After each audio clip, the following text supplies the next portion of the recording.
yeah, there's a possibility that the Auburn game may not happen. Hmm. How does that sit with you? I thought we said this was going to be a PG-13 podcast.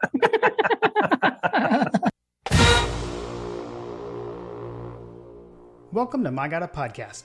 I'm Jim Wood. In this episode, John Powell and I are joined by Jason Hasty of the Hargrett Library.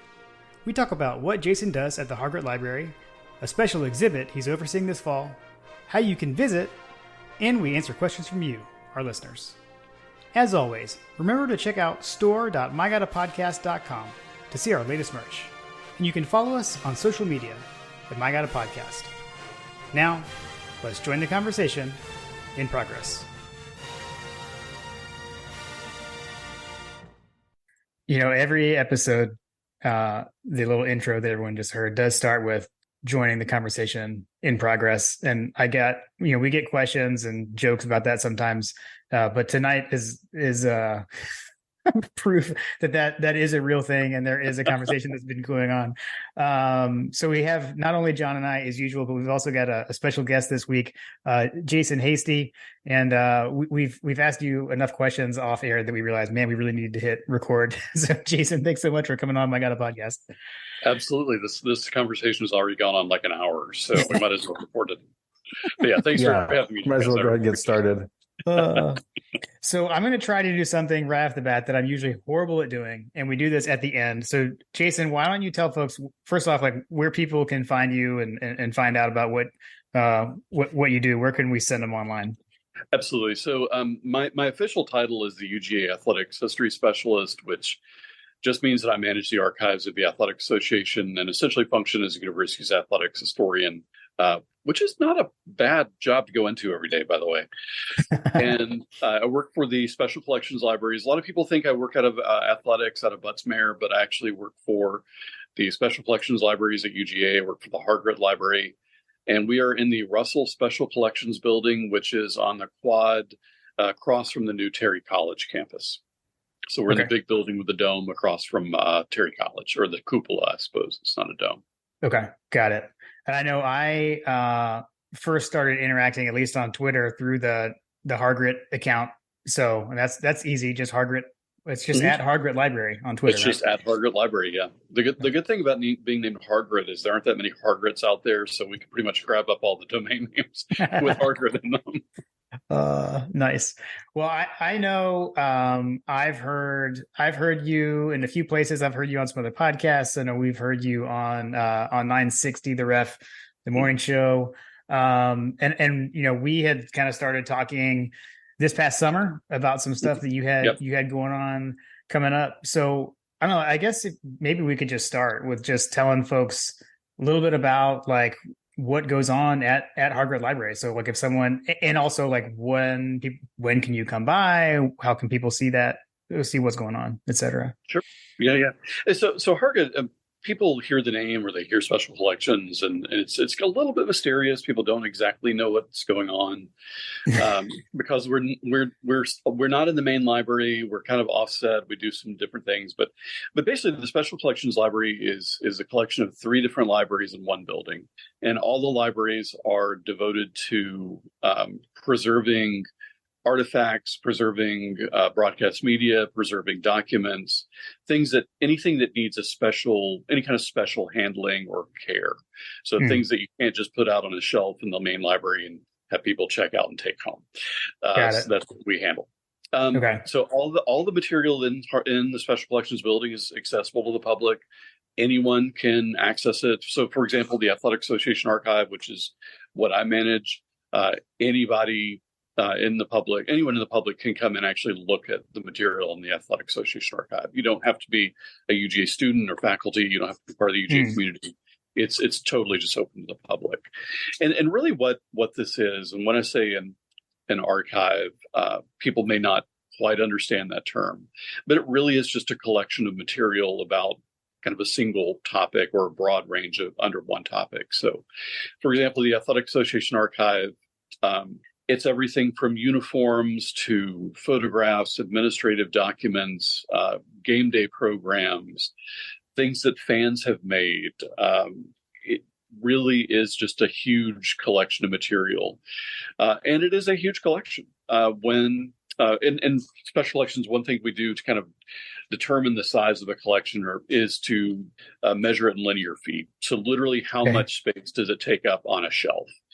And the Athletic Association archive right now is about 325, 330 linear feet. Wow. So if you put all the boxes end to end, it would cover just over a football field in length. So one box might have one helmet in it, but another box might have 500 photographs, letters, playbooks, anything. So it's a huge huge collection of material. So I want to go back to uniform really quick, because we interact with what we call uniform Twitter a lot, and we get a lot of uniform questions. I mean, you mentioned the box might have a helmet in it, so we're talking actual physical uniforms that were practiced in or played in, or is this like documentation about them, or like the jersey, or like someone's jersey or someone's helmet and all those things? It's the actual article. It will be an actual jersey, whether game worn or made for the program. It'll be an actual helmet that was used in a game, shoes that were worn in a game, huge collection of silver breeches. We actually have some pre-silver breeches football pants. So yeah, it's the real stuff. You hear that? So uniform police, reminder, they weren't always silver. They weren't always silver. I love to make jokes about when we talk about changing things and people are like, it's tradition. It's like, well, we didn't always have the power G on the helmet. There wasn't always a G on the helmet, like I just laugh at that kind of stuff. And I hear that. And my answer is, well, which part of our tradition do you want to hold to? There's a lot of tradition there, and there are a lot of different changes. Not as many as some colleges, but there are definitely some variations. I mean, we're not Oregon, for goodness sakes. But there have been some changes in the uniform over the years. But yeah, and the great thing about this archive is because it's open to the public. If you actually want to come in and say, okay, I want to know what we wore before the silver breeches. Yeah. So you can come in and we'll actually put you in a reading room and bring out a box with pairs of pants that we wore before 1939. You're not looking at it behind glass. You're not looking at it from like a safe distance. You're actually just holding it, looking at it, taking pictures of it right there. Literally hand you a box and say, there you go. Do you have to wear gloves and stuff? Am I putting gloves on if I can, can you touch it? How does that work? Totally. Yeah. I mean, with textiles, if they're really delicate, we might ask you to wear gloves, or if there's some kind of damage, but generally no. So the white gloves are kind of a Hollywood thing.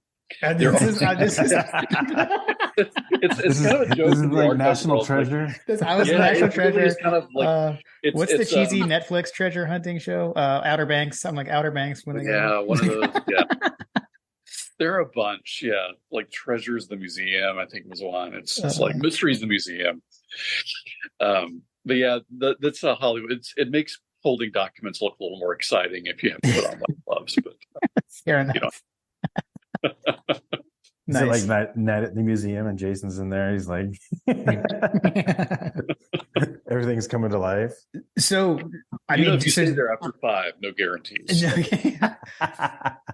Not to just stick on the uniform rabbit hole, but I mean, is there anything that that you don't have? Is there anything that has been lost? Do we have one of each of the helmet? I'll just pick the helmet, for example. Is there a helmet that you don't have there that you'd be if you found one, it would be crazy kind of thing? We don't have every single iteration of the helmet. Okay. Just because there would be so many, but fortunately, because our helmet design has stayed pretty true through the years, or stayed pretty similar through the years. Mm-hmm. We don't need to have every single one because there's mostly the same. Right. We have leather helmets. We have leather helmets have been painted red. Mm-hmm. We have silver helmets. We have the dually era helmets. One helmet I would like, and I know it's controversial, but the 2011 Boise State helmet. I don't have one of those. Really?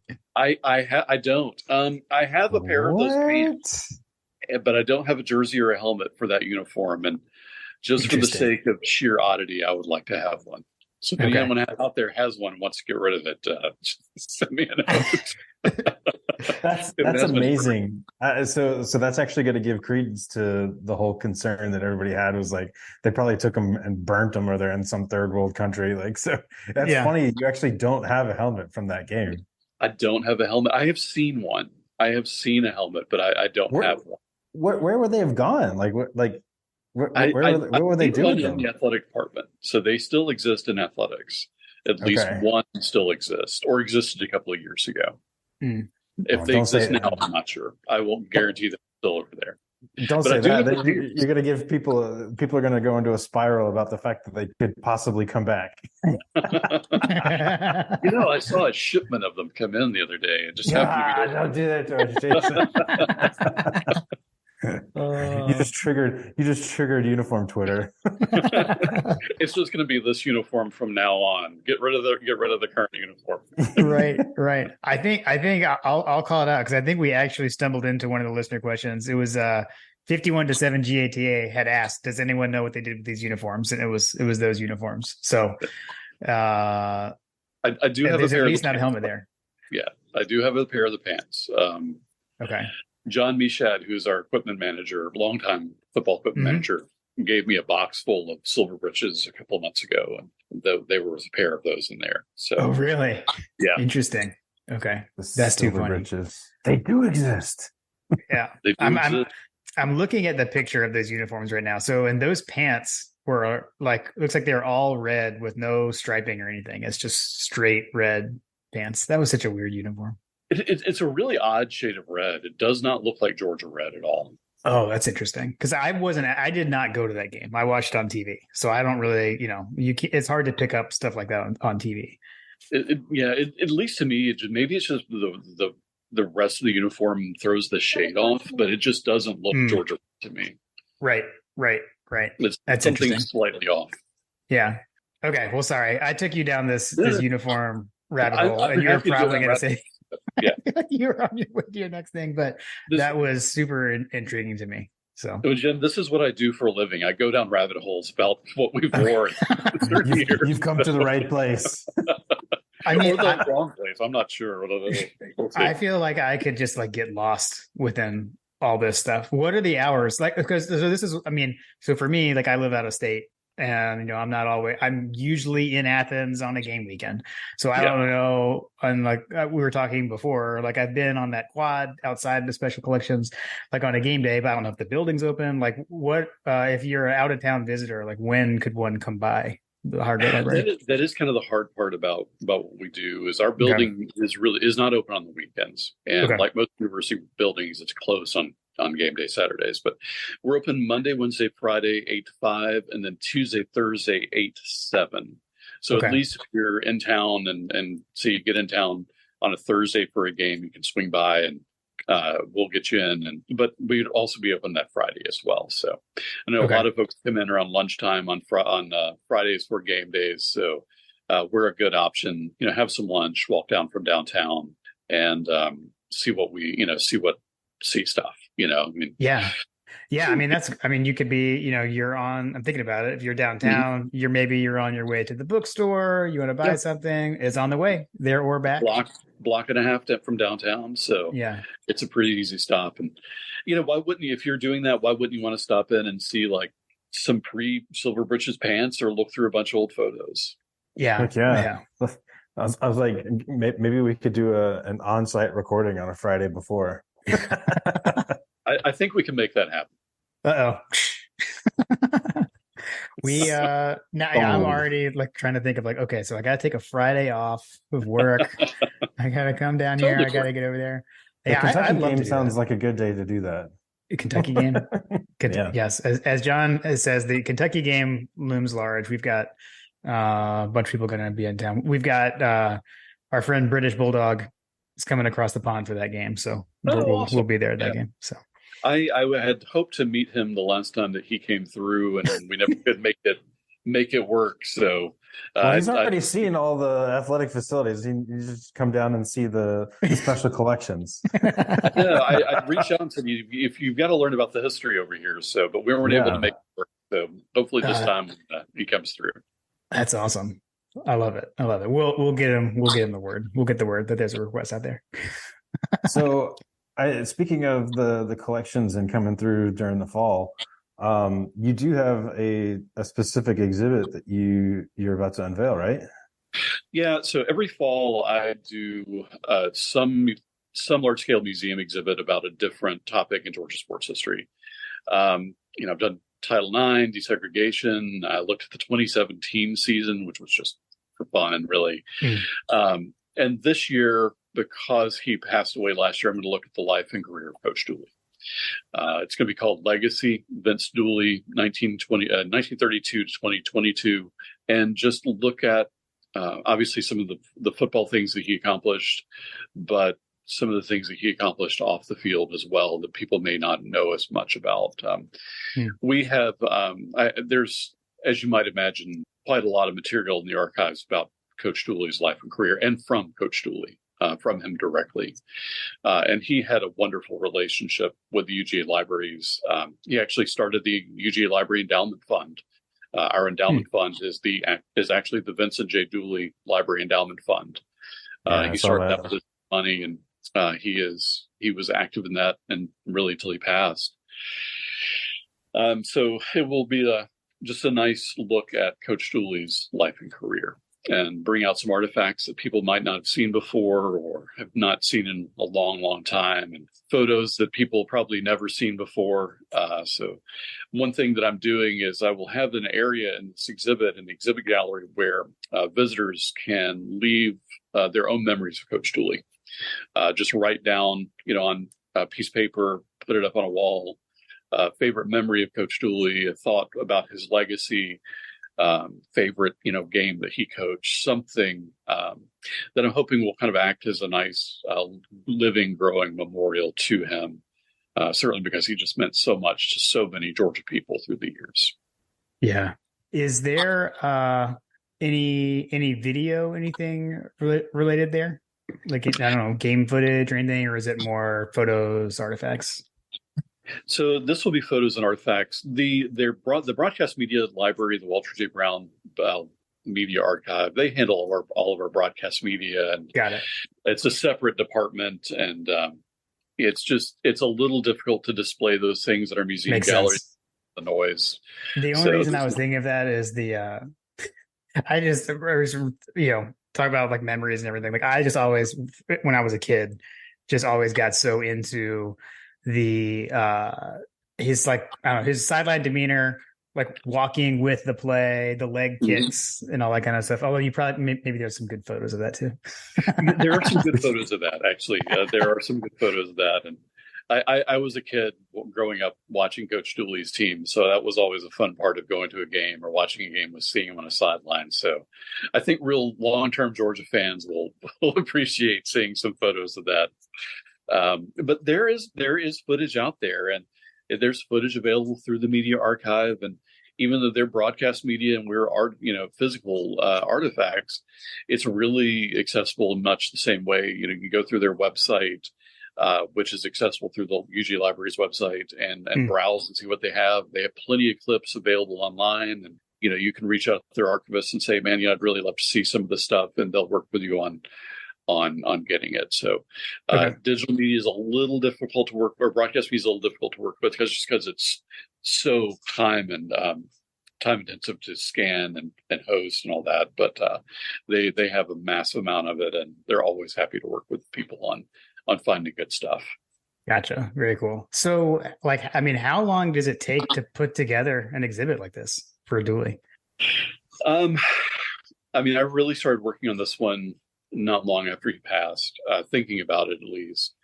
With Coach Dooley, it's a little different because I knew Coach Dooley. I worked with him on things through the years. I actually did a long series of oral history interviews with him. And it was back in 2017. He and I spent like 8 hours together just in his living room talking and filming it. That was the highlight of my life as a Georgia fan. Trust me. That's amazing. Wow. Yeah. And that's cool. Yeah, that was really cool. And actually it culminated in probably one of the coolest things I've ever done is right before we went up to Notre Dame to play in South Bend. We did an oral history interview with Coach Dooley, Frank Ross, and Jack Sweeney, who was the starting fullback on Notre Dame's team. Okay. And just the three of them telling stories. Really, I just got them rolling, and then they took it and were just talking for like an hour and a half about that game. Just one of the coolest things ever. But so going back to the question, it takes a long while. And what takes a long time is just going through the archive and finding all the artifacts and making sure that I find exactly the right ones to tell the story, exactly the right photographs to put out to tell the story about his life and career. And as you might imagine, there are a lot of photographs of Coach Dooley out there. I'm sure. We have some gifts too, if you want them. We can submit them to the Dooley exhibit. We'll start the Dooley GIF archive. Yes, love it. Yes, we can get. It's pretty epic, to be fair. And I will say this is alongside my exhibit in Butts Mare up by the athletic director's office. There will be a space dedicated to Coach Dooley. There will be a timeline of his life and career that I've been working on for quite a while now, and we'll have a small exhibit gallery exhibit case over there where I can rotate in and out artifacts about his life. So this will be kind of an ongoing tribute to Coach Dooley through the years. That's really cool. That's really cool. And I believe, I don't know, there may, if you go and visit the exhibit and you see the area where there's stuff to where you can write and add things, there may or may not be some thoughts from John and I. Just FYI. There will be. And one thing that I did was reach out to people, kind of a wide range of Georgia fans, younger fans, older fans, to get their thoughts. And you guys were kind enough to contribute some thoughts as well. So I appreciate that. Yeah, we were honored. We were honored. Absolutely. We were honored you asked. So we sat down together and came up with something that we felt like was fitting, and actually even used one of the things is actually something we got from a listener and fraternity brother that chipped into part of that. He's part of where one of our saying came from. So nice, pretty cool. It was very nice. So I hope people will enjoy seeing it. Excellent. So you probably already said it, but I already forgot it. So that everyone knows, when does that start? So when can people first go and see that exhibit? Yeah, and actually I don't think I did mention that, so it's probably good to ask that question. Just randomly show up at times, a special collection. Yeah. So that'll go up the Friday. It'll open to the public on the Friday before the first home game. Okay. So before the first game against UT Martin, it'll open to the public. And also on Fridays before home games, kind of talking about visiting special collections. On Fridays before home games at 3:00, I will do a free tour of that exhibit. Anybody can show up, no reservations required. Just show up in the Rotunda Gallery and Special Collections at 3 on a Friday before home game and listen to me talk for like 45 minutes or an hour. That may be a deterrent, I'm not sure, but I feel like it sounds amazing.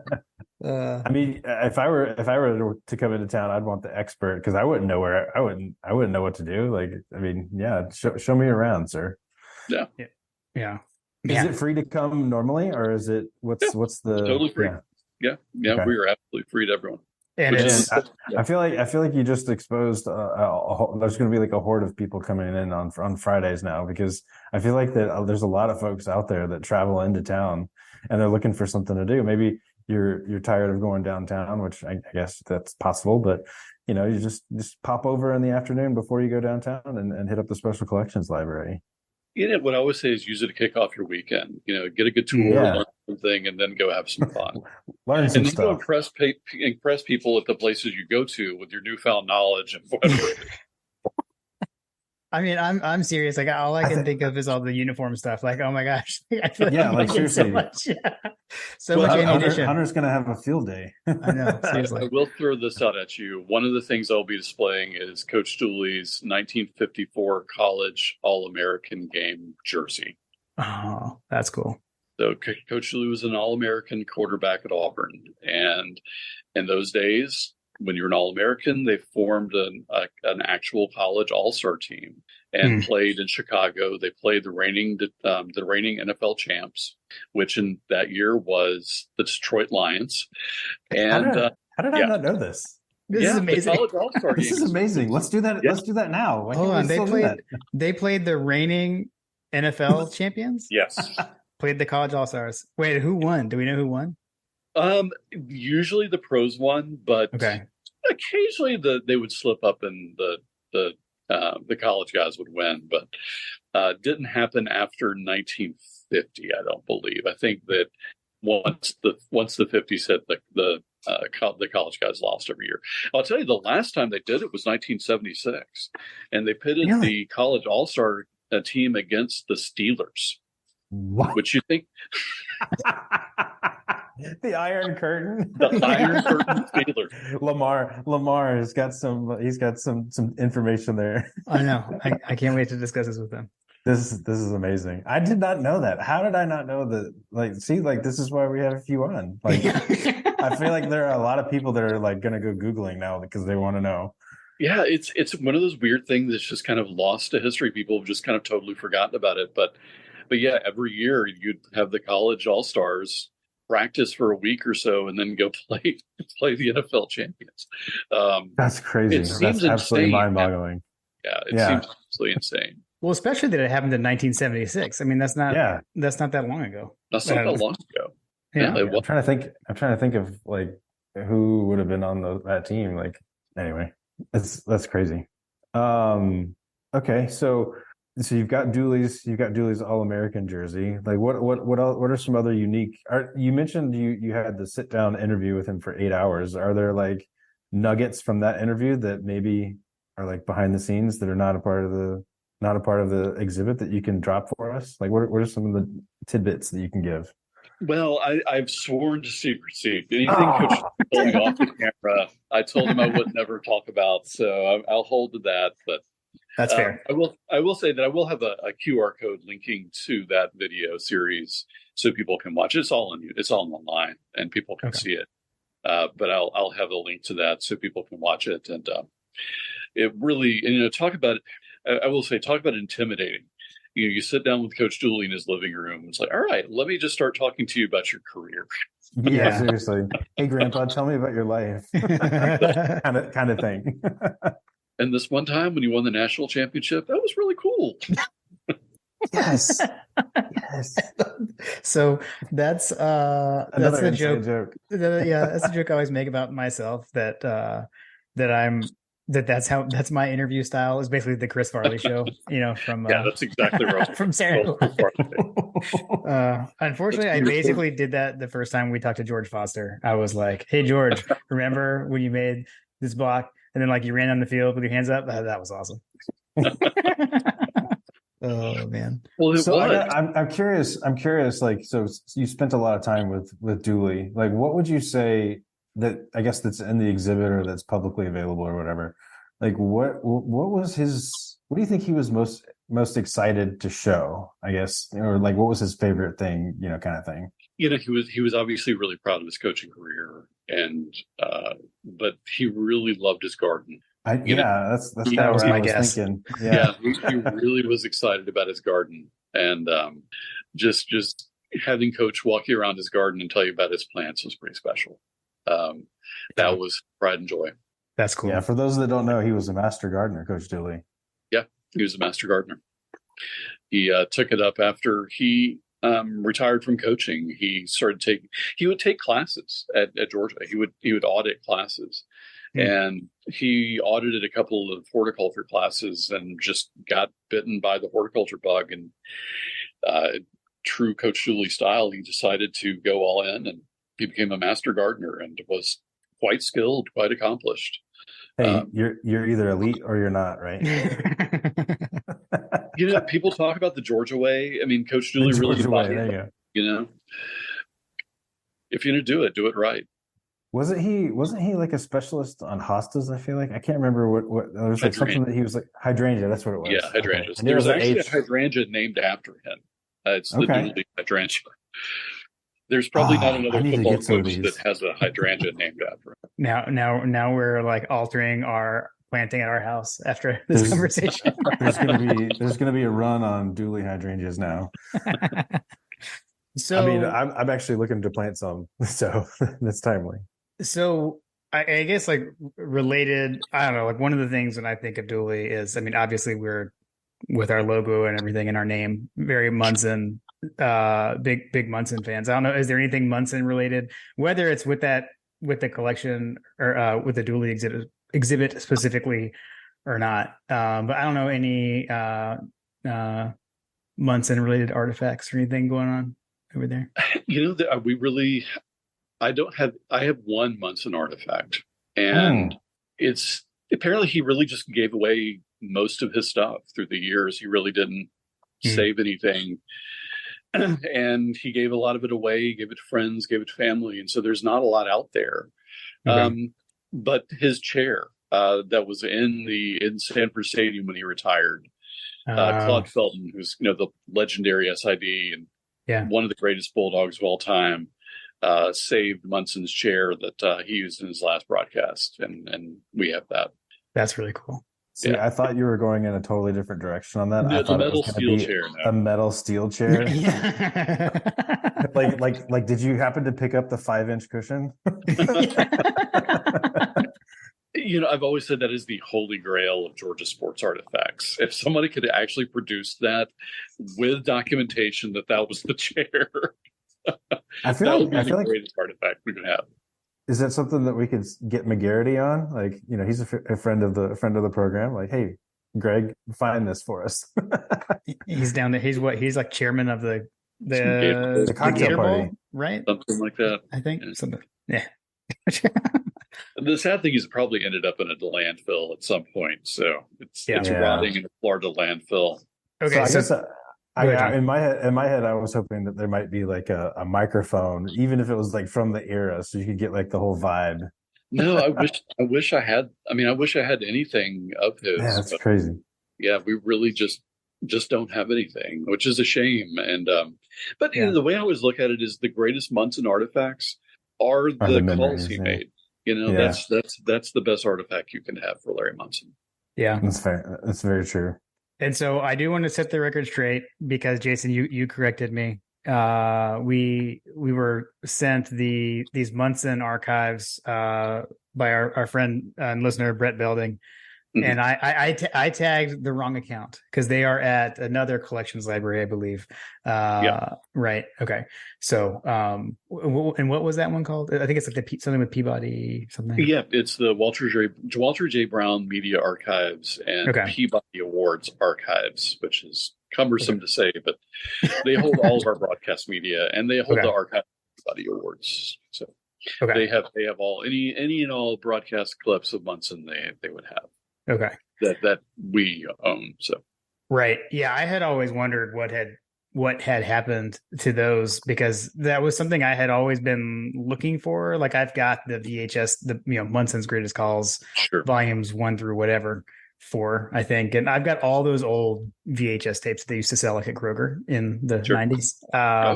But like outside of that, I was always like someone has to have all of those somewhere. So I know at least some of them are there. Some of them are there. I don't know if every single Munson broadcast ever still exists. Just things got taped over in the old days. They would just tape over, instead of preserving things. It's like, oh, this is a tape we can use again and tape over it. And things just get lost or they're not in a proper archive or they were lost in a closet somewhere and thrown out. So I won't say that every single Munson broadcast still exists, but the Media Archives has a fair number of them. See, this is why I'm a pack rat, John. John makes fun of me because I throw nothing away. We're going to be staring into the future 50 years from now, and it's going to be the Jim Wood Digital Media Archive. Oh man! Well, it'll be every episode of My God a Podcast, and they're all out there. There you go. It'll be like the Red and Blacks from I'm bad decades ago. Yeah. Yeah. Is there, so I mean, yes. So I am bad. I actually have stacks of newspapers. But is that stuff, would that stuff be in Hargrett Library, or would that be somewhere else too? Like if there's like a newspaper clipping or whatever. So like 80 championship, for example, like front pages of newspaper or whatever. Would things like that be there, or would they be elsewhere? No, generally we don't hold newspapers because they exist in other places. Makes sense. The red and blacks are actually all digitized and keyword searchable online through the Georgia Newspaper Project. I have found those. A tremendous resource. I use them all the time. It's amazing. And then, yeah, it really is astonishing. The flagpoles as well. If you're interested in Athens stuff, the flagpoles are all digitized, keyword searchable. But like the Banner Heralds, the AJC, that's all on microfilm in the main library. Okay. So I was about to say, if I recall from my elementary school library training, it was microfiche, right? There's microfiche, which is I don't think used much anymore, and then there's microfilm. Right. Yeah. Oh man. See, our kids will never know.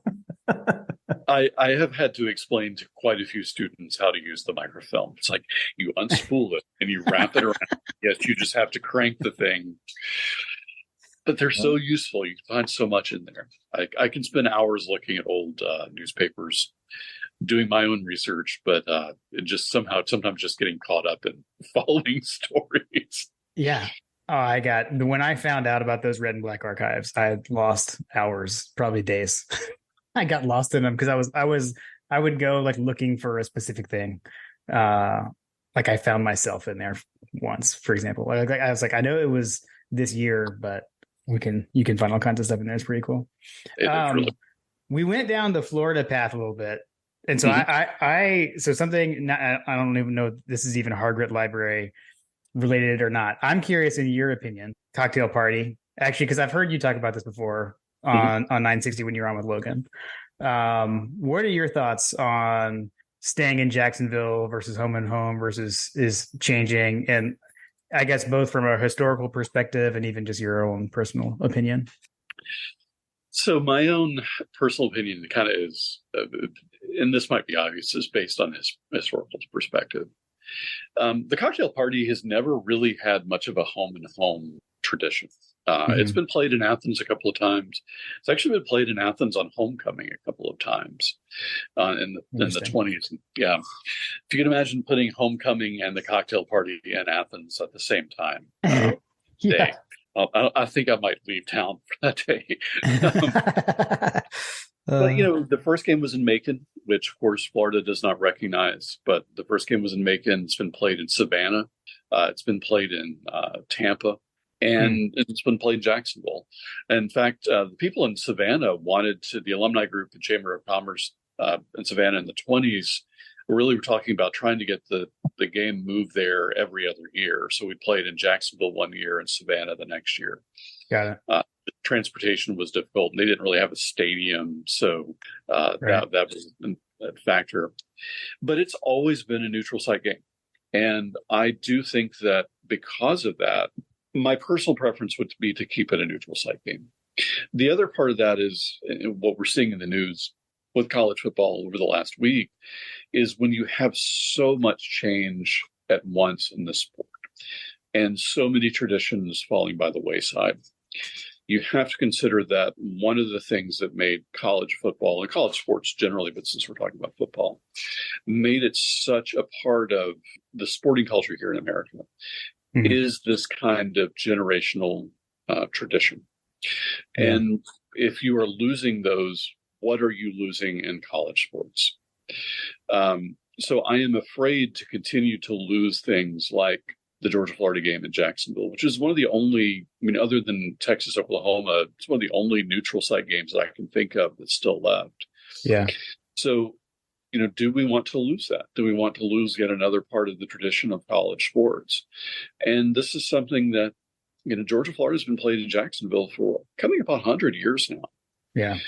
That's a long period of time where this has been shared from one generation to the next, parents to children, older siblings to younger siblings, older fraternity brothers to younger. It's been shared and passed down through the generations. And yeah, I'm afraid if we lose that, then we lose part of what makes college sports overall special. Yeah. Here, you're preaching to the choir over here. I imagine as a historical buff, right? A history buff, that you probably have a unique perspective on some of that stuff too, because you literally work in that work in the history of archiving everything, right? So how, when someone says, yeah, there's a possibility that the Auburn game may not happen, how does that sit with you? I thought we said this was going to be a PG-13 podcast.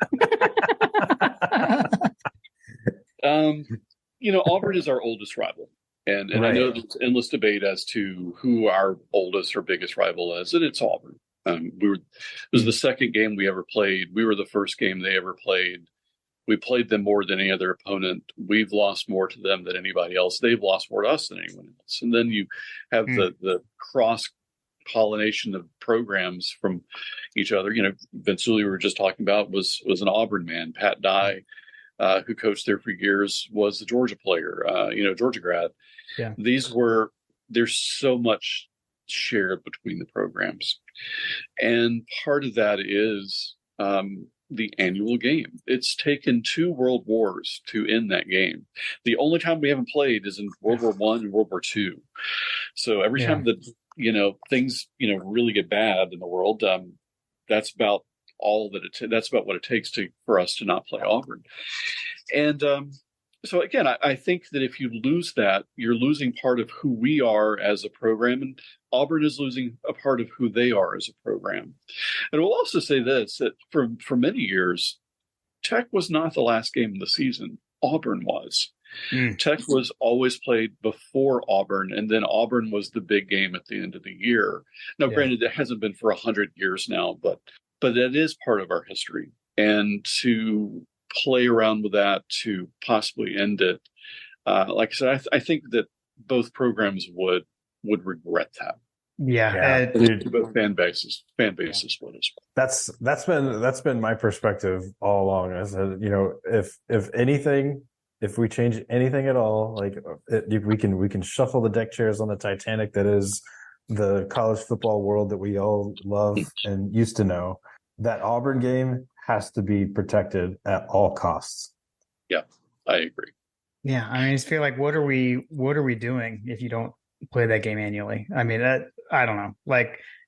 So much of college football, there are people who are trying to turn it into the NFL and say, well, the NFL is a better product. Well, that's not the point. The point isn't the product. I mean, the point, I guess, that is the product, but about what it is and why we love it, and why you love the college team is very different from why you love an NFL team. It's very different. Well, and the thing that I would say is, the NFL has always been a corporate product. I mean, it was formed in an auto showroom in Ohio as the corporation. Yeah. And was it really? Yeah, it was. Wow. It was. Their founding documents were signed in the background of an auto dealership. Interesting. Sounds about right. Sounds about right. And college football or college sports grew organically from the 1860s onwards. Really, after the Civil War, American college students started imitating what English college students were doing at the time, which was playing organized games against other universities.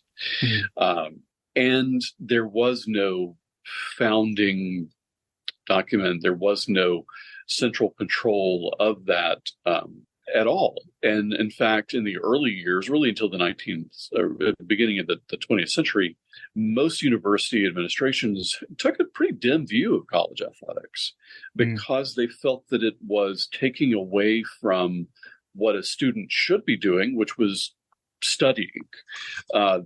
They didn't really see the value in having students have some kind of pastime outside of their academic work. And so they really didn't get involved in the administration of college athletics. That was all left to students. College athletics in the 19th century was basically what rec league, club team sports are today. They were organized by students for students without much interference from administration. Mm. And so college athletics, whether it's football or anything else, one of the reasons it is kind of weird and kind of funky at times is because it grew organically from that. And college administrations only reluctantly started to get involved in it. And by the time they did, college athletics was so regional in nature that it was difficult really to come up with anything that was national, nor was there any real desire to. People really didn't start talking about having, some kind of national guidelines for college sports outside of the NCAA, which, was really about more safety and some administrative and enrollment regulations. Gotcha. You could enroll in like 5 schools in 1 year, which is what some were doing back then. Interesting. Oh, yeah, we did it too. Everybody did. You ain't cheating, you ain't trying. Huh? You ain't cheating, you ain't trying. Yeah, I miss the days when you could hide players on the swimming team, which technically we still have. Yes. Jordan Davis is a fine diver. Yeah, seriously. Cannonball is great. So it was a very regional thing. There was different conceptions of what it should be all across the country. And also, this is a big country and college athletics was spread out. It was difficult to admit, it's difficult to know what teams in the Midwest were doing or to compete against them. So if you're in the South or if you're in the Northeast, you're not going to compete against teams in the West very often. So it just became very, very regional. And that's how it developed. And it's only recently that we seem to be moving away from that kind of regionalism model to the more corporate model of the NFL. And that's where I think a lot of this is coming from, is moving from one model to another, and where in one, athletes and fans are kind of at the center of what decisions are made, to another where profits and what the needs of corporations are the center of the decisions that are being made, which is how you end up with, 4 West Coast teams in the Big Ten. And I haven't checked the news lately. Maybe we've added a couple. I'm not sure. Yeah, I can't keep up. I'm not a fan. It's ridiculous. Yeah, seriously. Well, Jason, we always have whenever people come on, we always talk to them about what's your Georgia story. I don't know if you mentioned, but are you a Georgia alumni as well? Yeah. Oh yeah. Yeah. Proud English degree holder. Okay, so wrap a bow around your story for us. So how did I become a Georgia fan? And how did you become a Georgia fan? Like what's the history of Georgia and in your family? It's pretty simple. I was born into it. Okay. Like so many of us. Yeah, so many of us. I was born in 1975, so I was just barely old enough to remember 1980. I was 5 years old in 1980. And the actual first memory I have of sports, not just Georgia sports, but sports in general, the first conscious memory I have of it is the Beluga Scott play, which is a heck of a good place to start, really. Yeah, seriously. And I didn't really quite understand. I mean, you're 5. I was 5. I mean, I didn't quite understand what was going on, but I have a distinct memory of watching the adults in the room go crazy. I have a distinct memory of listening to Munson make the call. Yeah. So that's where I started. But I grew up, my mother's family were all Georgia fans. She's to this day, is still a huge Georgia fan. Her parents were, her brothers were. My father's family, they really didn't care much about sports. So Dad just kind of pretends to be, well, he's glad when Georgia does well because my mother's in a good mood. But he's not a sports guy. So I really became a Georgia fan through my mother. She took me to the first Georgia game I ever went to. It was Georgia Clemson in '86, which, that was when that series was still red hot. So seeing the Georgia campus for the first time, it was eye-opening for a 10-year-old, soon to be 11-year-old. Started school here in '94. Been a Georgia fan my whole life. That's amazing. And when did you graduate? Well, I ended up being a non-traditional student. I graduated. I started in '94, but I graduated in 2000. So it was at a certain point, like I'm just so done. we overlapped. We overlapped. Yeah, we overlapped. Yeah. Oh, when were y'all here? So I was there from 98 to 02. Yes, 4.5 years, but it's okay because I redshirted. That's same. Okay, I was there from 2000 to 2004. Okay, then we definitely overlapped then. And I was working for the university. I started working for UGA in 2002. So okay, I've been on campus a long time. so not a bad place to be. No. You entered your fandom at one of the best times to be alive at Georgia, and then you spent that entire lifetime, and then in 2002 you started working at the next like pinnacle, you know what I mean, like on the rise up. So like that's pretty cool. It is neat, and I've been managing the archives of the Athletic Association for over a decade now. So it just, as a lifelong Georgia fan, I'm never not grateful for what I do, and I feel the weight of expectations from my fellow fans in the work that I do, and in a very positive way. I like to think, what can I do to make other Georgia people, proud of this archive, proud of this collection. And, when I retire in however many years, eventually I'll retire. How can I pass it on in good shape to the next generation, and hope that they have good things to say or think about what we've done, what I've done so far. Yeah, because I took over, and the thing is, I didn't create this collection. I was I'm indebted to Roy Gatchell, who's a name that not many people know. He worked for the athletic department, and he really created the Athletic Association archive for them. Plus Dan McGill, Lauren Smith, Vince Dooley, some big names have contributed to this collection, and like I said, I definitely feel the weight, but in a very positive way. Oh, the archives Mount Rushmore right there. Yeah, they really are. Yeah, they really are. That's awesome. So, all right, I'm going to ask two questions, and then I'm going to ask two more questions, and then Jim's going to jump into the listener questions. Right, Jim? That works for me. It's our podcast. We can do whatever we want to do. We can do whatever we want. Yes. All right. So if you can go back in time and tell your younger self, like you're walking into the archives for the first time, like, where do you want to tell your younger self to go and take a selfie of or whatever? Like what's the one thing that you got to see? Ooh, gosh, that's a tough question. There's so many things. Your personal favorite. Yeah, there's so many things in there. They're like, okay, here's Frank Sinkwich's jersey from '42. Here's Charlie Trippi's All-American sweater. Gosh, there's one of the neatest things we have, and it's one of the oldest things we have. Which I know is one of the old listener questions, is a silver goblet. The silver goblet from 1893. It was given to us. We played going back to Auburn. We played. It was our second ever game against Auburn, and there was a thought at that time that the winner of the Georgia Auburn game every year would get a small silver chalice with the score of that year's game engraved on it.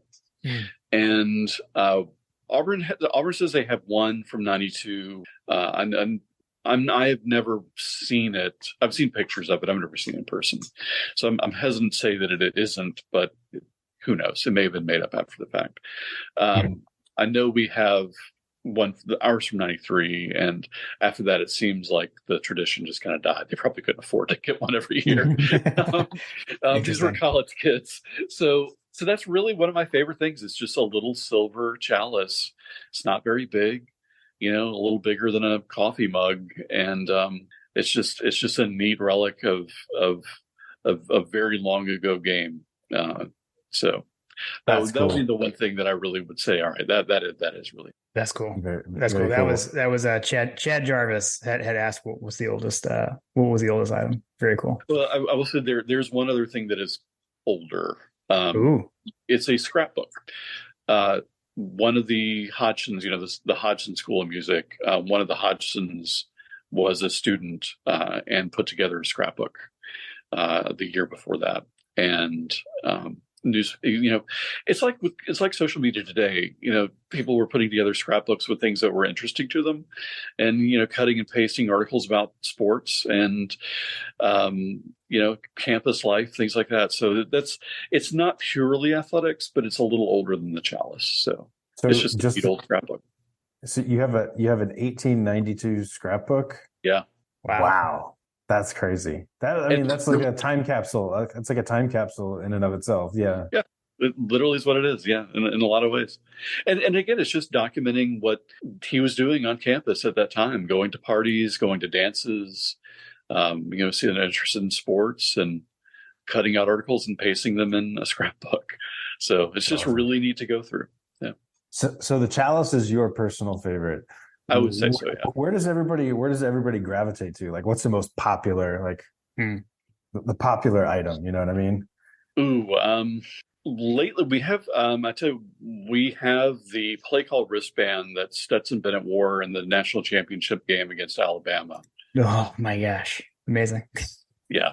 And we have the wristbands that Keeley was wearing when he scored the pick six in that game. Wow. Those are the two big draws. All right. I can't imagine why. Yeah. I'm not saying they shouldn't be at all. Yeah. So now I feel, and you may have talked about this before, the ball though, because that was an Alabama ball. Is the ball anywhere? I feel like the ball's gone. The ball's gone. Yeah, it was an Alabama ball. They picked it up, much to Logan Booker's chagrin. That's what I thought. I knew I had heard you talk about that with Logan. Okay. Yes, he's fixated on the ball, but no, it was an Alabama ball, and they grabbed it and and took it back to their sideline. So I'm assuming that Nick Saban had it blown up. And that's very on brand. I feel like. Nice. He sat in his office and just stabbed it. I'm not sure. Yeah, that tracks. Amazing. That's all I got, Jim. All right. That works. Well, we as always, we solicited for some listener questions. So Jason, if you can hang around a little bit more, we can at least get the, I know we hit a few of them already, but okay. So let's start with some that are not even necessarily Hargrett related, just some general questions. Bubby Dean. Okay. I have a theory on this one, but I'm interested. I want to hear y'all's take.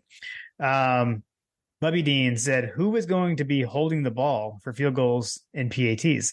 That is an important Stetson contribution over the last few years that must be replaced and no one is talking about. You guys have any ideas? I have a theory, but I would say it's Carson or Brock.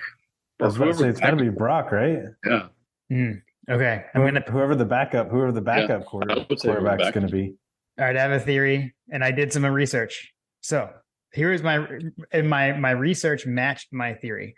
So my guess was Brett Thorson. Okay. And my reason was I've heard Drew Butler talk about this, and I've heard father and son, Kevin and Drew, both talk about this, that they like when that is the case because with special teams practicing, the quarterback has to go through quarterback drills, but the kickers are all together. So if the punter can be the holder, then they don't need to wait for a quarterback to be available to practice long snapping, holding, and kicking. And my research was I went and watched to see who held after Stetson got his curtain call in the TCU game, and it was Thorson. Oh, was it? Yeah. Well, at least the first one. I didn't watch both of them. But the first one it was definitely Thorson because I watched the hometown call that was on SEC Network because I was like, it probably wouldn't get picked up on the game broadcast. But shout out Scott Howard, he called that out on the radio call. Go ahead. I would have to go back and look at what happens when a long-standing starting quarterback leaves, who ends up holding the field goals. Yeah. Well, I was going to point out, the fact that we pulled our starting quarterback out of the national championship game and still scored a couple of TDs. It was glorious. It was glorious. Were you out there, Jason? Did you make it out? No. I didn't make it out to either of them. Okay. After the first one, I figure I might be good luck not being there. So totally understandable. I cannot break up what I've done. I did it for the Rose Bowl, so I can't bear it at all. Understandable. Let's see. All right. Friend of the show, Tim Riley, no longer miserable in Minnesota. Happy in Georgia, I guess. We need a moniker. We need to change it up. All right. What will be the biggest home game and biggest away game this season? And yes, Jacksonville's an away game. It ain't played in Athens, Tim says. What do you guys think? Jason, you're the guest. What's your biggest home and away game for the year? Well, obviously UT Martin will be the biggest home game. Yes. Everyone is getting on. I mean, honestly, I'm going to say, Ole Miss. Yeah. I think Ole Miss is going to be pretty good this year. I think when they roll into town, it's going to be a good, big game. I think that'll have a good atmosphere. And, Kirby's 0-1 against Ole Miss at Georgia. Yep. Yeah. And as Logan pointed out on our last episode, he still needs that Mississippi win, that Ole Miss win to complete the collection. That's right. Yeah, it's the only. Right? Isn't that right? Only SEC team Kirby has. The only SEC team he has not beaten. Yeah. Yeah. That loss in 2016 was embarrassing. I'm sure that is still on his mind. It was not a good day. It was brutal. JP, you want to hit us with a road game? What's your biggest road game? The biggest road game is going to be Tennessee for sure. Yeah, I agree. Okay, that was actually my two. Shocking! I got a podcast theme of agreement. Those are my two. Exactly. I think Kentucky maybe I could put up there for a home game, but I'm going to go with Ole Miss. And we used to play Ole Miss so much, and we don't play them as much anymore. So it'll be fun. And Hunter will be there. The Kentucky game is for sure going to be like my personal home game. So because that's going to be the fun times. That's the game that looms large, Jim. It is. It does loom large. And, Kentucky a lot of times is a sneaky tough game. Exactly. It's a lot of times just one of those where even when you win, you're like that was an ugly game. That was a lot tougher than it should have been, and you're just kind of glad to get it over with. Yeah. Agreed. All right, this next one, I don't know. We kind of went into this one, but Brian DeRizo asked, what's ruining college football faster? Conference realignment, the Saban era, or ESPN? I'll put the Saban era at the lowest. I don't feel like that so much ruins anything. He's just really good. and we have benefited from that. I mean, and obviously Kirby had his tutelage there and brought that system here, tweaked it. So we have absolutely benefited. And I think a lot of it is just, and the conference of realignment is just being driven by the networks, not just ESPN, but Fox as well. Yeah. So I think that is probably the real culprit for the changes in college sports right now. It's being driven from the networks. They're engineering the conference realignment to get better matchups, regardless of whether they make sense anymore. More eyeballs. Yeah. I would agree. The networks, the Saban era is just, it's just the nature of how far ahead of the game he was. And I think there's certainly some arguments to be made that NIL at Alabama has been in existence, and frankly has been existence everywhere in the SEC, but maybe he was just doing it at the level that we should have been doing it, Well, I think his focus on recruiting and that was the difference maker of having a model that you can go after, and not just going after players who are pretty good, but having a model of what he wanted and going after that each and every year and stacking one great recruiting class on top of the next. That was the game changer for him. Yeah, I think great coach and all that, but he really he was so far ahead of the game and taking advantage of the recruiting than anybody else. Yeah, it was definitely Rick's downfall in a number of ways. Was he had the mentality of you come to Georgia for 4 years, and Saban didn't have that same mentality. No. Yeah, I think that's the unfortunate thing for Rick is that timing with Saban. He had to deal with that rise there, and had he not, we were ascending right there, and then Saban came in. Yeah. The big problem is that Miami doctor that didn't let Saban get Drew Brees and the Dolphins. Otherwise, he probably would have stayed with the Dolphins. That's the person who we need to blame is the Miami Dolphins team doctor. That's crazy. It's like the butterfly wings flapping. Exactly. Amazon hurricane hits. It's exactly Miami doctor. But then Kirby would have stayed at Miami, right? He never that's goes to true. Kirby Alabama, was at so Miami. like, That's a good point. Yeah, so it all worked out. They were all worked out for Kirby the would have been the new Don Shula instead of. Nice. All right, let's see. Okay, I love this one. So, John Michael D, not necessarily his best or your favorite, but similar to John's Georgia moment or connection question, actually, which we always hit when we have a guest. Which of Larry's calls / moments stands out the most for each of y'all? And he has an example or clarification. So for John Michael D, it was the hobnail boot, but the reason being, he said he was watching the game at a family reunion at someone's house on Lake Blackshear. They had a dinosaur of a television. The house was old. And then when Green threw the pass to Ron Haynes, everyone jumped up. He said the TV fell over and died during their celebration. So I guess more about the moment around it than necessarily the call itself. So I'll go quickly because I got mine. I've talked about mine before on the podcast, so I'll be quick. But Jason, in case you haven't heard it, mine is Bobo to Corey Allen in the 96 Auburn game, and to send that game to overtime. And my reasoning is that we were in the car driving to Macon, Georgia to go visit my grandparents. And so that one just always stands out to me. I was not watching the TV. We were just listening to the radio and had Munson to guide us through that play and then the overtime. So that's mine. That is a heck of a call, though. I had an apartment off of Hancock Avenue. They actually, it's where the KA house stands now, but it was, okay. And I was in that apartment and just remember, it's like the whole building shook as everyone in the whole building jumped up and down when that play up. That was great. Mine, the look of the sugar falling from the sky. Yeah, Georgia Auburn. It's just such a weird thing to say. as Larry was wont to do. Yeah, seriously. It's very descriptive. You know exactly what he meant, but it's just such an odd turn of phrase. And so that's just one of those that has always stuck with me. Yeah.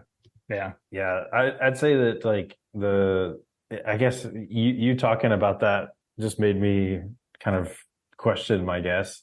So like when you talk about best, like from a radio announcer's perspective, like what's the best call? I actually think that the Florida Gators call, because like I think about like when you're talking about guys that are announcing big, like impactful moments on a team or on history or whatever, they let the announcers kind of paint the picture for you. Mm-hmm. And I think that the Florida Gators, the Run Lindsay call is like he basically teleports you from any point where you're listening to that booth. You're sitting right next to him watching that play happen. Yeah. And I just every time I hear that call, I visualize like what he was talking about and what it was like sitting right next to him while you're watching one of the greatest plays in UGA history. That is like the quote unquote best from an art standpoint, in my opinion. For me personally, like the thing that I remember most, like from a selfish perspective, is the hobnail boot call, because I was watching that game with my dad in the living room, and it's kind of the same situation. Like, my dad and I both jumped up like we couldn't believe it. I gave up, you did too, kind of thing. Like it was like we were just like ecstatic. My dad is not the spryest guy in the world, and he just like catapults out of the armchair.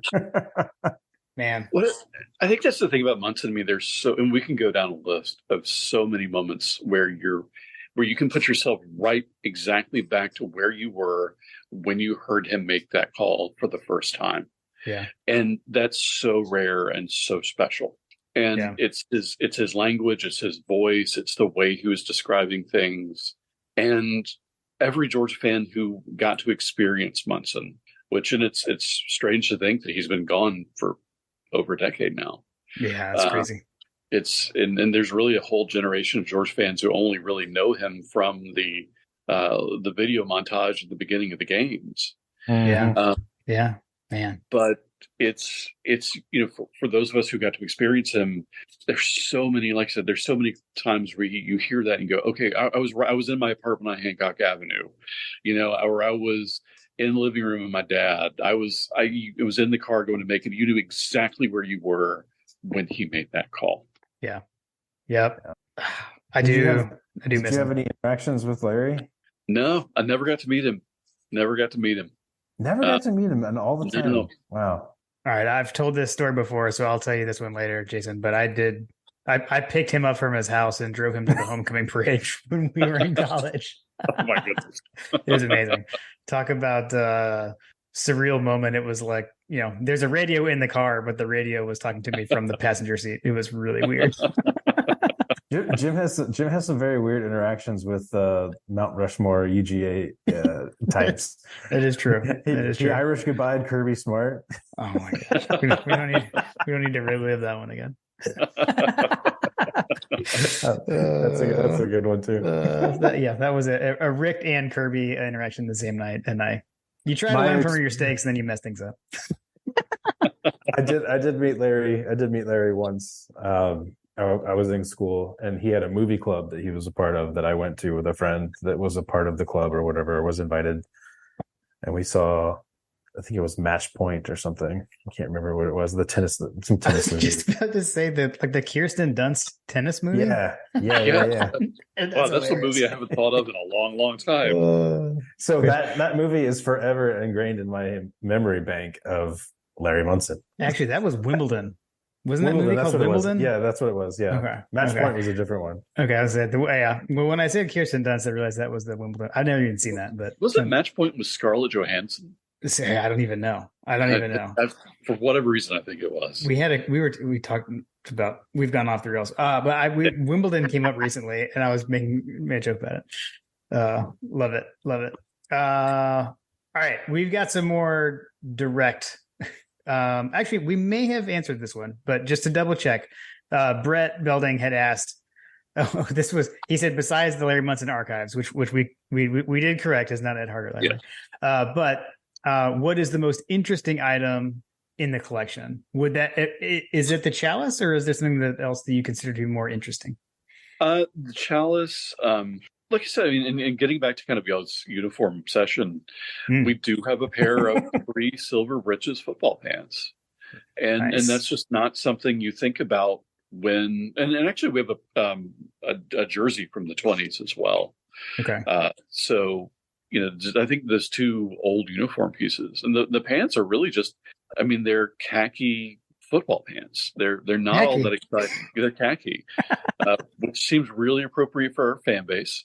But they are khaki pants.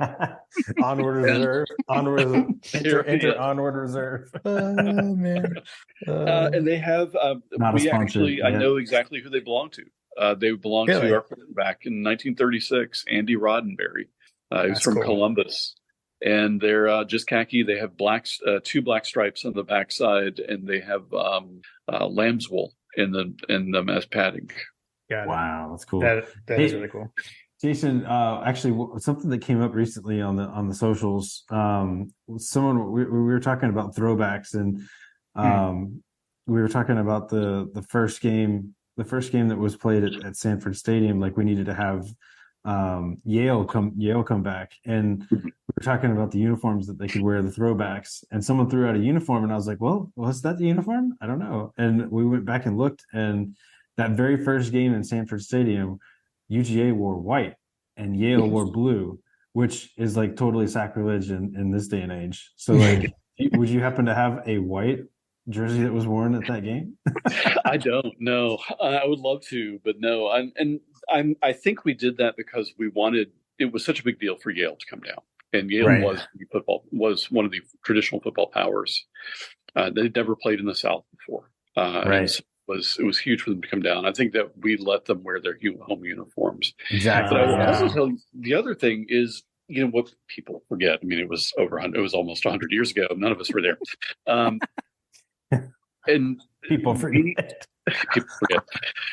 Is when you deal with history all day like I do, sometimes you forget that you weren't at the Yale game. So when it was October in Georgia. It was a really warm day, but Yale had brought down their heavy fall uniforms. They were heavy wool, and so it was a hot day. And we were wearing those white jerseys, which were light. They were cut off. They were white or gray. I've never been able to exactly tell. Some of the photos, they look gray. Some they look white.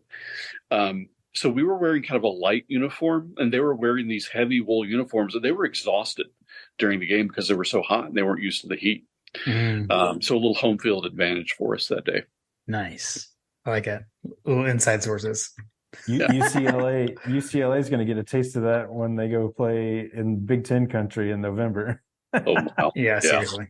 I think we answered the next one, maybe. So it was 51-7 GATA, but to go back to it, the Boise uniforms from 11. Does anyone know what they did with these uniforms after the game? Actually, so we know where one pair of pants are because they're at Hargrett Library. Yeah. But the rest of it, we don't know. No, we don't know. I'm assuming their scattered pieces exist every other places. But. Okay. Okay. I it took me a second to realize what was going on with this one. So Fletcher Proctor, do you fear a break-in from Nick Cage? So Jason, this is for you. Do you fear a break-in from Nick Cage? And if Benjamin Gates / Cage were to break in, what would he most likely be after? So a little National Treasure reference.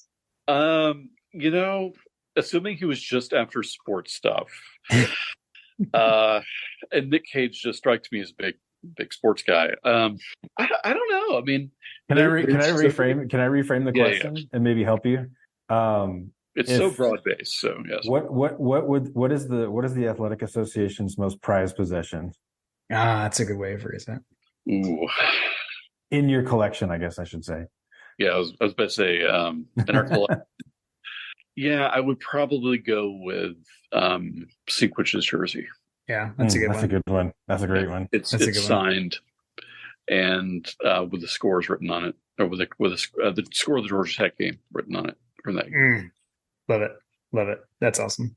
There's also our first ever bowl game was in the Orange Bowl against TCU, and we have a jersey that's signed by every member of that team. So I think one of those two. Okay. That's cool. The first bowl game and the most recent, technically, kind of, sort of. Yeah. It was kind of a neat little bit of history repeating. Yeah. That is cool. Right. I don't know if you're, I know the collection is all sports, right? I know we talk mainly football, but a little basketball. So the men's. So Fletcher is our big Georgia basketball fan listener. Men's basketball team dominated Italy there recently and went on a tour of games in Italy. What country should Mike White conquer next? I'm for the country of Georgia, or at least the state of Georgia. There we go. I like it.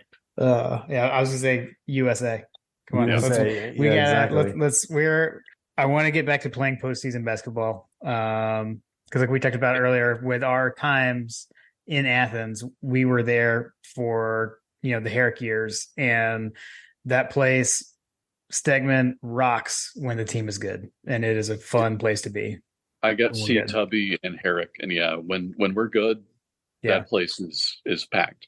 Yeah. I remember those years. That was fun.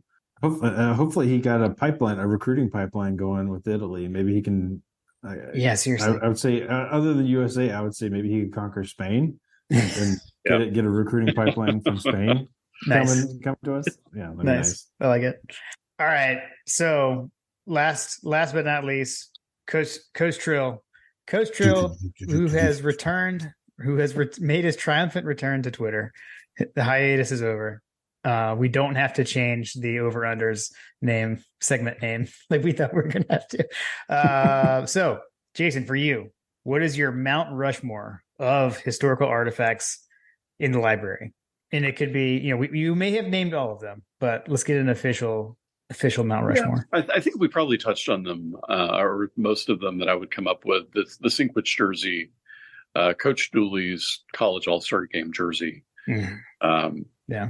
The chalice and Stetson's play call wristband. Well, I will go for two. For the play call wristband and the wristbands that Keeley was wearing when he scored the pick six. See, there's so many artifacts you can't even get it down to four. No, you really can't. It tells you what's in there. Out of curiosity, how did you guys come to get the wristbands for both of those players? Was that something that was requested, or were they just like, here you go? Well, I rappelled down from the ceiling, and it was Benjamin Gates. No, they donated them willingly. After the national championship game, Steve Colquitt and Leland Barrow, Steve left the athletic department, but Leland's SAD for football. They went around and asked some guys if they'd be willing to donate some things to the archive, and they absolutely were. So is Leland the guy that walked around with Stetson a lot? Yeah. Mm-hmm. Okay. Yes. Incredibly nice guy. I was about to say he's the guy that we wanted to get. He's like one of those guys that I wanted to talk to on the podcast because I have so many questions. Yeah, he's a really really nice guy, and he actually worked with me in getting a set of Kirby's sideline clothes for the archivists as well. So we have a complete set of Kirby sideline, including a visor. I was just about to say, is it including the visor? It includes the visor and his khaki pants. Honestly, it does include his khaki pants.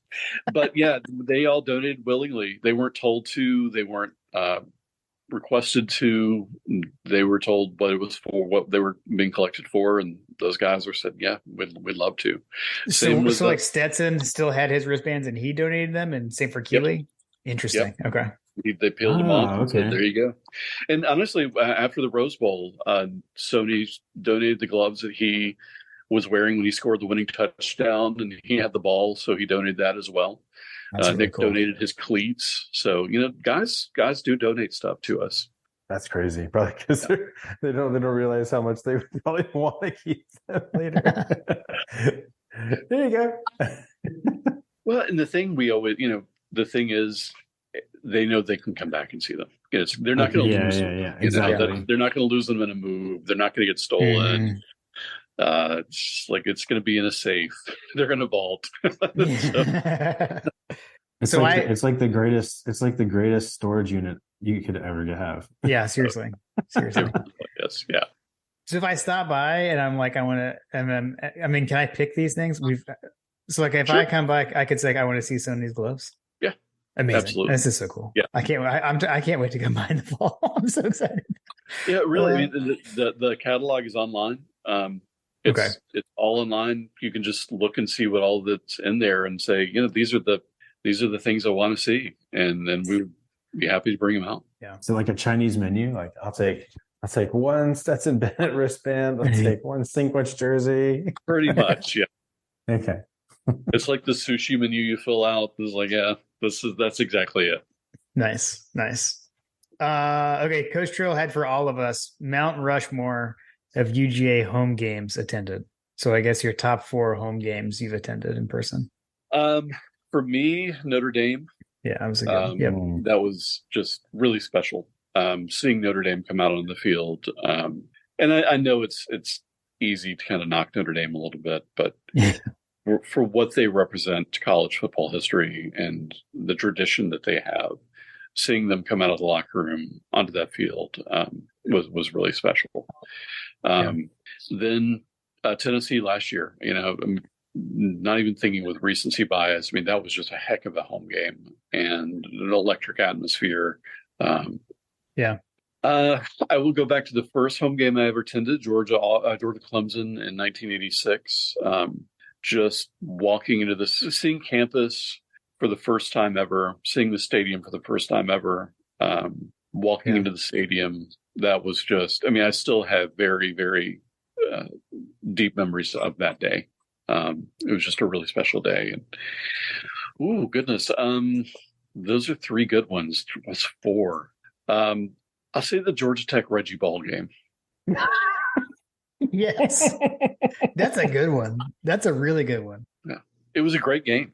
It was a great game. And Reggie Ball cemented himself in the lore of Georgia sports that day. It's one of our greatest scores. Man. All right. That was 06, right? It was 04, wasn't it?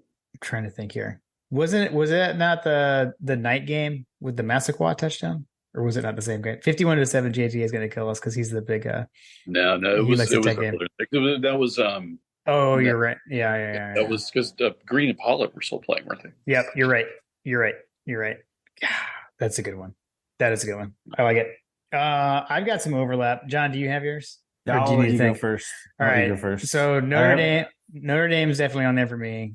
Although I'm probably going to steal one of yours. We probably have an overlap. So the goalpost coming down Tennessee game, that's there for me because I was in college. It's weird because so many of the great things that happened, like when I was in school, etc., were like on the road. Like the last minute wins for me that I was at tended to be more road game, like the Hobnail Boot and 0-2 at Auburn. Georgia has a weird thing where if you look back, so many of our greatest games were on the road. Yeah. Mm-hmm. Yeah. Going back to the early days, so many of our greatest games were on the road. Yeah. I guess so many of mine, like I almost like I have this problem of like including the atmosphere almost as a bias. So like that's valid though. So like two that stand out to me are like 04 LSU. There's two LSU games actually. So 04 and then what? 13? Was it 13? 15. Yeah, that was in the South Carolina game that year was great as well. Yeah, yeah. So I don't know, I'll go 04. Or wait, sorry, what did I say? 2, 3, yeah, 4 LSU. And then I will go. See, for me, it's a tie between 02 Tech with the 51-7, just obliterating them. But I'm gonna go 06 with the Stafford to Massaquoi because that's one of my favorite Munson calls too. So I'll go with that. Yeah, I was about to say that's also one of his like great later calls. Agreed. Yeah. And the play caller on that drive, by the way, was one Mike Bobo. That was one of the first times where Rick gave him the reins and let him start calling the plays. Was back then. Yeah. So the night the goalpost came down, the LSU. I think that's the one where we blew them out at home, right? That was the 04 was the home blowout. Yeah. It was when I was in school because I was there because I remember watching all the people dressed up in pimp suits, basically crying in the stand. There were a lot of them in town that day. It was so hot. Yeah, it was really hot that day. Let's see, goalposts, LSU. I'm trying to think. We had the Clemson game in 07 was the first game that I took Lindsay to when we were first dating. Let's see. I'm trying to think. That was a memorable moment because she was pregnant with Carly at the time, actually. Let's see. I'm trying to think of some of the other ones. Those are the big ones. Those are the big ones for me.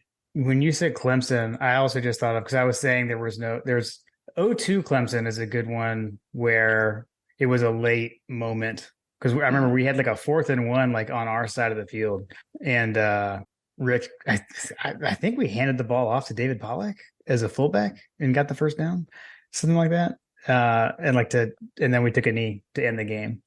I remember that was a big. That's one of those kind of close home games because, like I said, so many of the close home games are losses. It stands out to me. Yeah. So at least for a certain. It technically wasn't a home game. Technically wasn't a home game, but the SEC championship in 05 was also pretty amazing too. Yeah, that's a good one. That is good. I was not there. I watched that on TV. I was there in the seat. It's actually funny because it's another LSU. It's another LSU situation, but I was actually in the crowd with a bunch of LSU fans. I was literally the only one there, and I was there with an LSU fan that like gave me a ticket basically, and I was the only Georgia guy that literally anywhere around, and I was sitting there yelling and screaming, and they were all like, "There's this old guy that was like yelling at me." And then everybody eventually got him to lay off me because I was just celebrating like crazy. In a sea of LSU fans. That's making me want to change my LSU choice because I'll go honorable mention 99 LSU at home. That was a game where we wore white pants and Will Witherspoon batted the ball down on a 2-point conversion to seal the deal on that one. That was a good one. Yeah, that 99 team was actually pretty good. People kind of forget about the 99 team. They had a couple of bad losses, but they had some really good moments. We had a good moment against UCF that year as well. Mm-hmm. Was Devontae Culpepper their quarterback that year?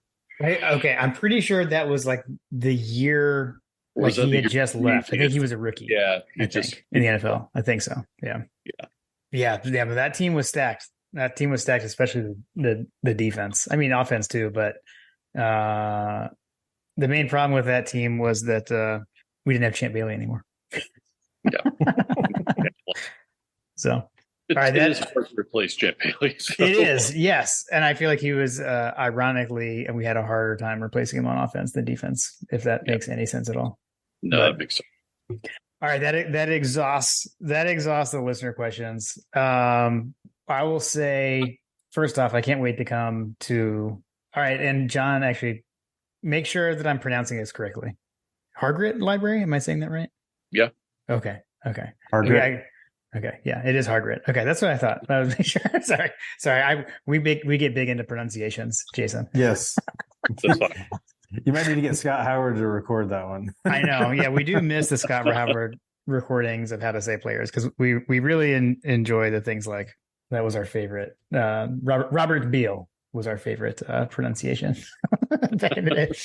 But a hard name to pronounce, Robert. Right, exactly. And they had a pronunciation guide on the site, and that one was recorded. I can't wait to come see the exhibits. Like we said earlier, we were definitely honored when we had the conversation around being able to contribute something to the Dooley exhibit, and I'm super excited for when it opens. Well, like I said, you guys are welcome to come on down and let me know, and we'll pull out some things and let you see some neat stuff from the archive. That would be awesome. So, yeah. I mean, it's definitely going to be something that I'm going to add to the repertoire there. I'm definitely going to try to come on Kentucky. I'm looking at ways to get up there and stay overnight on Friday. Yeah, seriously. But, it's something that I really hope Georgia people know, that this collection exists and they know that it's accessible. It's not hidden away somewhere. It's open to the public, and you can just come in and spend some time looking at stuff and kind of enjoying the physical history of our program, which is pretty. And we are very special. It is very special that we have this collection because not many universities have something like this, and certainly not to the extent that we have it. So I hope all Georgia fans take advantage of this and come and see it at some point.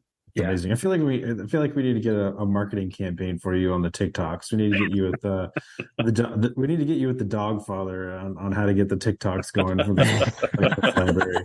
Because I feel like that you're like there's definitely ways to get the word out there on because I guarantee you that there's a whole swath of the fan base and the student body that has no idea that you guys exist. Okay. No, not at all. But I'm afraid I might just break TikTok, but not in a good way. I'm not trying to TikTok personality. You'd be surprised.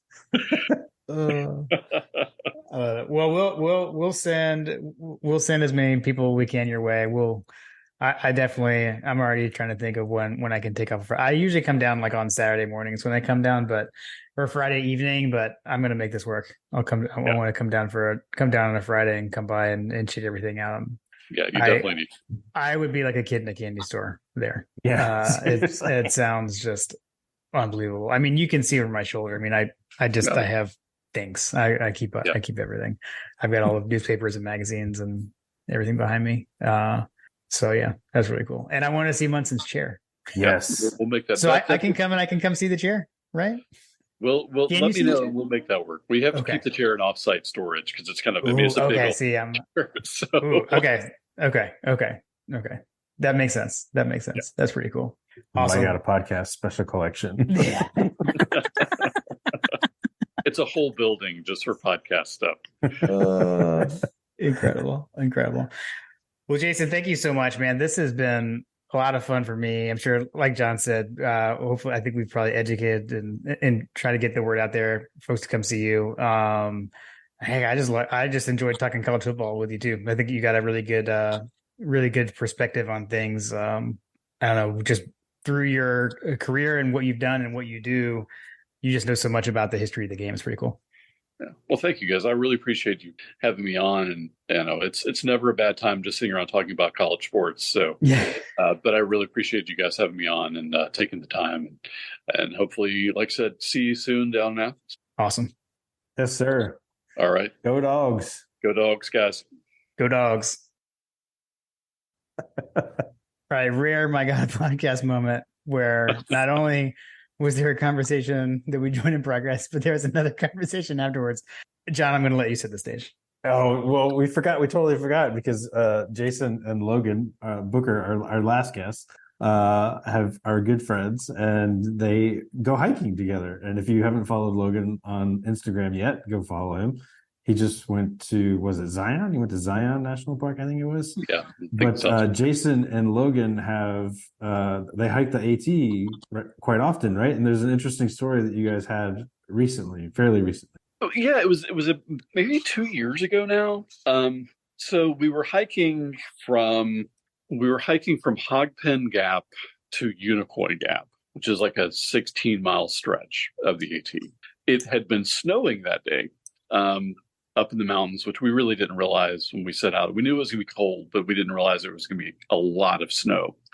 So we'd been trudging through the snow. We were both very cold. At some point, we stopped to catch our breath, and I look up, and maybe 50 yards from us, probably not even that, sitting in a tree looking down on us is a gigantic black bear. Mm-hmm. And the bear had no interest in us. It was very sleepy. What it was doing in the tree, I have no idea. But it looked at us. We looked at them, or we looked at him, and basically said, maybe it's time we move on from here. So we moved very quickly away, even though we both knew the bear had no interest in attacking us. It was a very sleepy bear. I feel like we need to call Logan out because he always says he wants to fight a bear. He wants to fight a bear, exactly. That is the true unvarnished story of me and Logan and the bear. So it's not as exciting. There was no chance to fight it. I hope Logan does get his chance one day to fight a bear. Neither of us were in any kind of imminent danger. So yeah, a little anticlimactic, but that's the whole truth about the bear. It was not the cocaine bear by any stretch. No. If it was sleepy post cocaine binge bear. Logan had a theory that he didn't want to be wet from the snow, or wasn't expecting to be wet from the snow, and so he climbed the tree to get away from the wetness. Could be. Yeah. Could be. That's crazy. I don't know what I would do if I came face to face with a bear, but I guess that I don't know. I guess are the black bears the ones that are like less aggressive than like a grizzly bear? Yeah, you really have to work to get a black bear to attack you. Right. Okay. It's like a life-size version of Winnie the Pooh, because I think Winnie the Pooh was modeled after a black bear, right? Something like that, yeah. But no, they don't really have much interest in dealing with people. Certainly not in radio hosts. So he's like, hey, tell me what you think about Georgia's season. Should the Jacksonville game be moved to Athens? These are the things we would talk about.